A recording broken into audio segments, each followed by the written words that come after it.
आज का वचन। पहला पाठ गलातियों के नाम संत पौलुस का पत्र, अध्याय 5 पद संख्या 18 से 25। यदि आप आत्मा की प्रेरणा के अनुसार चलते हैं तो संहिता के अधीन नहीं हैं। शरीर के कुकर्म प्रत्यक्ष है, अर्थात व्यभिचार, अशुद्धता, लंपटता, मूर्ति पूजा, जादू टोना, बैर, फूट, ईर्ष्या, क्रोध, स्वार्थपरता, मनमुटाव, दलबंदी, द्वेष, मतवालापन, रंगरलियां और इस प्रकार की और बातें। मैं आप लोगों से कहता हूँ, जैसा कि मैंने पहले भी कहा, जो इस प्रकार आचरण करते हैं वे ईश्वर के राज्य के अधिकारी नहीं होंगे। परंतु आत्मा का फल है प्रेम, आनंद, शांति, सहनशीलता, मिलनसारी, दयालुता, ईमानदारी, सौम्यता और संयम। इनके विरुद्ध कोई विधि नहीं है। जो लोग ईसा मसीह के हैं, उन्होंने वासनाओं तथा कामनाओं सहित अपने शरीर को क्रूस पर चढ़ा दिया है।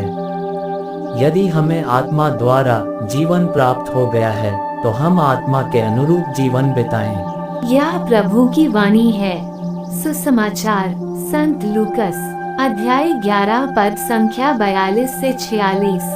फरीसियों, धिक्कार तुम लोगों को, क्योंकि तुम पुदीने, रासने और हर प्रकार के साग का दशमांश तो देते हो, लेकिन न्याय और ईश्वर के प्रति प्रेम की उपेक्षा करते हो। इन्हें करते रहना और उनकी भी उपेक्षा नहीं करना तुम्हारे लिए उचित था।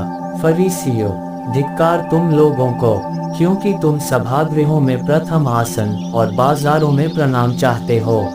धिक्कार तुम लोगों को, क्योंकि तुम उन कब्रों के समान हो जो दीख नहीं पड़ती और जिन पर लोग अनजाने ही चलते फिरते हैं। इस पर एक शास्त्री ने ईसा से कहा, गुरुवर, आप ऐसी बातें कहकर हमारा भी अपमान करते हैं। ईसा ने उत्तर दिया, शास्त्रियों, धिक्कार तुम लोगों को भी, क्योंकि तुम मनुष्यों पर बहुत से भारी बांझ लादते हो और स्वयं उन्हें उठाने के लिए अपनी एक उंगली भी नहीं लगाते। यह प्रभु का पवित्र सुसमाचार है।